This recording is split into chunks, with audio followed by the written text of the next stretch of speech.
For our final project, we based our project on improving one of Siena Heights University's buildings, and the building we chose was the Spencer Athletic Building. Within this project, the things that I was responsible for was the introduction, the problems based on our chosen topics, as well as creating the final schedule. So for our introduction, as a group, we have chosen to do a fact-based project on how to improve SHU's Spencer building. Spencer is where many of the SHU athletic teams' locker rooms are located, along with a training room facility and a weight room. It is the building located right next to the football stadium. We believe that this building can be improved by being expanded. Expanding this building will give the teams that have to use this facility a lot more comfort and space. Being that there are 6 teams that have to use this building on a daily basis, it can get very crowded at times, especially in the training room when everyone is trying to get treatment at the same time. It can sometimes get hectic because the space is too little. This is why we chose to do a project based on improving the Spencer building. A few of the problems that we chose based on our topic was creating a bigger men's/lacrosse locker room. Currently, our football team and lacrosse team share locker rooms, and our women's soccer and lacrosse team also share locker rooms. So we wanted to create bigger locker rooms for them.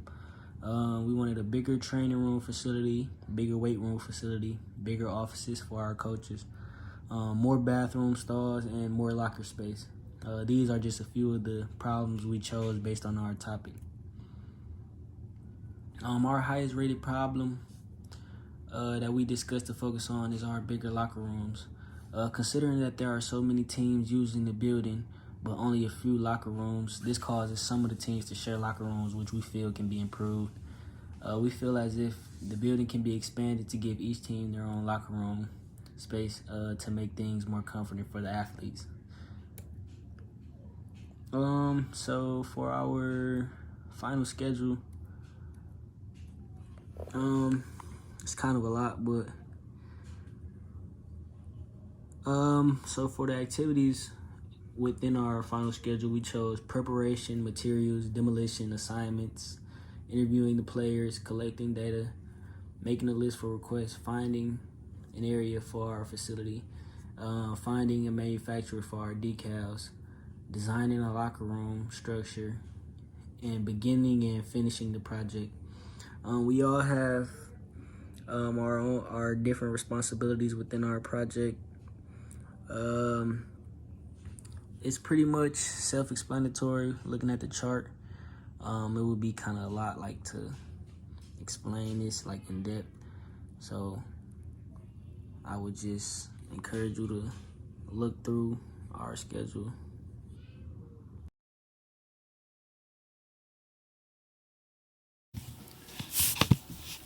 How you doing? I'm Elantre Austin, and this is our final project. I'm gonna go to my slides. Right here is the project charter. Our project team wanted to make a new locker room for the athletes at Siena Heights, and we wanted to talk to the athletes and get what they wanted to put and what they wanted to see in their new locker room. And some of our objectives were to incorporate as many requests as we could into the new locker room. Also, we wanted the locker room to be safe and spacious enough for a lot of players and teams to fit comfortably inside the locker room. We wanted the locker room to be done by the time summer break ends, which is around August when most athletes come back. And our budget for this project was $200,000. And we hope to complete this by August.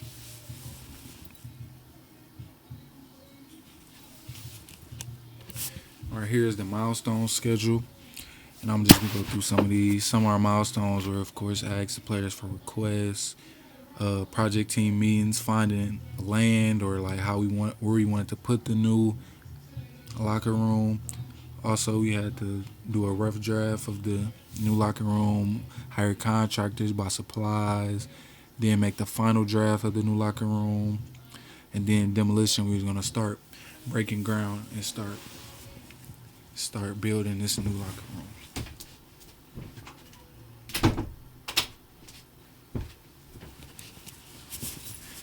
Okay, the risk response plan.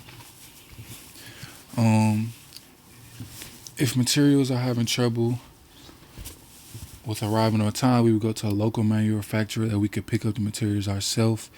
Things like if we can't fit more bathroom stalls in the locker rooms, we would install more urinals. If there's a budget issue, we will host an emergency fundraiser to come up with more money for the facilities. If the locker room is not done by the schedule, we would have players use a different facility on campus until the new one is finished. We would have a medical staff nearby to make sure contract workers are safe while they're working. The schedule for the meeting, for once we have our meeting to discuss the new project, we will have discussed the players' requests and what we can actually implement into the new design, discuss the best design for the locker room between the project team members as far as which design looks better, which design can we actually complete in a timely manner, discuss the budget, what items do we need to purchase and incorporate into that in our budget, discuss the schedule we need to finish this project by August. And as far as what do we need to do to stay on time and make sure we get this done by August, by summer break ends. Meeting minutes.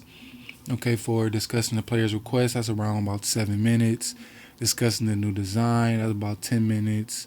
Also the budget and the items we need to purchase, also 10 minutes. And lastly, the schedule to make sure we finish on time by August, that'll take around 15 minutes. So we're looking about like a 30 to 45-minute meeting. It's not too bad.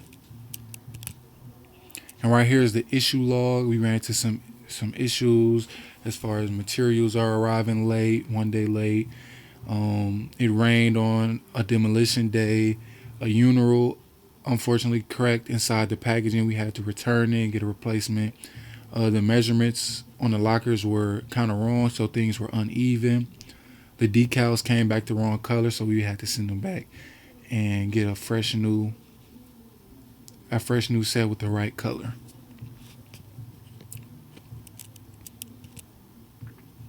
And right here is the project meeting plus Delta evaluation. And some positive things that came out of that meeting were time control. We were on time. We didn't run over time. Good discussion. We were getting a lot of participation from all the team members. Also, everyone was on time. Also, everyone was on topic. And those are important things when in a meeting. You want to make sure everyone is there, of course, and obviously. Also, you want to make sure everybody is on topic and we're getting good progression in the meeting. Some negative things that came out. Everyone needs to participate. More questions at the end or throughout the meeting. And also everyone needs to take notes because there's going to be a lot of information going in and out of this meeting, and we have to make sure we remember all those things and make sure there's any changes. We want to have those written down to make sure we're all on the same page. And lastly, our WBS. This is just some of the things that we had to make sure we get done and make sure they are assigned. And also, this is not the whole WBS. I couldn't fit the whole thing on here. So if you look in the paper, then you'll be able to see the full WBS. But this is just some things of the people who are assigned to certain things and making sure those things are just getting done. And yes, that is it for my portion of the final project.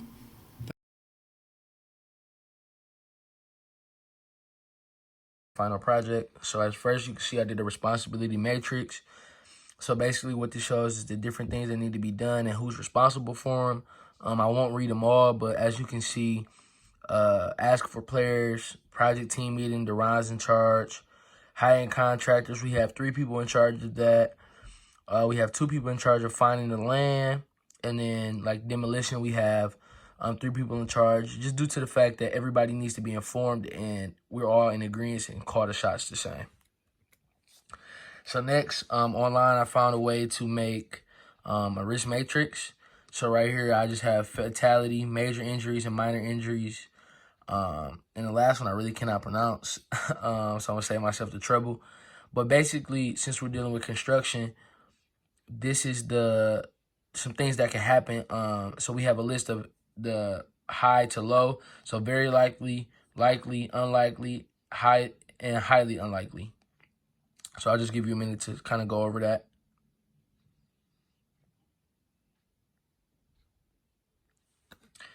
And next we have the RACI, which is basically who's responsible, accountable, consulted, and informed with everything that's going on. So as you can see, with everything, everybody plays an important part. Overall, knowing that everyone does know about everything that is going on, but more people have a more crucial role than others. So I'll give you a chance to kind of scan and go over some of the responsibilities and who's accountable and consulted and informed throughout each work item.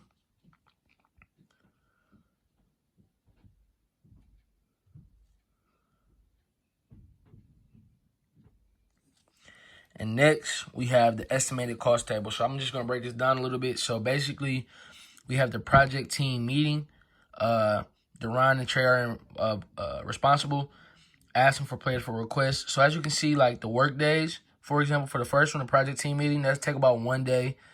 It's about $100 just to, provide food and just all the materials and things that we need, which will be a total cost of $200. Because it's labor and the cost added. And then so let me just go down of find land. Find land could take a couple days, so we got it at 4 days at $1,000 because it's not going to be cheap to find the things for the land that we need. Of course, we have to pay somebody for the rough draft blueprint, and that could take a while.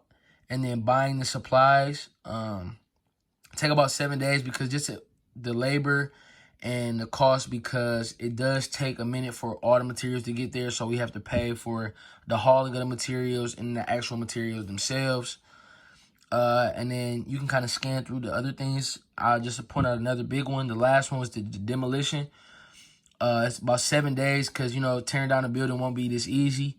Demolition and the rebuild. So about 7 days and about $2,000 just cost for labor, materials that are needed, tools, different things like that. And that came to our total, which is $196,350 for everything that we need. And our budget was $200,000. So we stayed up under our budget about $4,000. Recommendations for this project: we recommend that the university or the players of each team raise enough money to get their own personal facility for that specific athletic team. And with that being said, at the end of the day, you just need enough money to make these facilities come to life, and also enough land to make these facilities come alive. Limitations: a few limitations on this project will have to be creating a big enough space for at least 2 to 3 teams to fit in at once. That was something that we had to really work on and implement into our design. We wanted to make sure it was spacious enough and able to can fit a lot of people in comfortably and make sure everybody was not crammed up on each other. Also, we were limited to a money. We're limited to a money budget as a university to work with to make this facility come to life. In conclusion, we wanted to work together to build a better, more comfortable facility for all the athletes to prepare for practices and games. The athletes deserve a bigger space for them to feel relaxed and not crammed in one area. We want this new facility to meet all the safety requirements and regulations to make sure our athletes are in a safe environment. We hope this new facility gives the athletes the right state of mind to go out and perform out there on the field.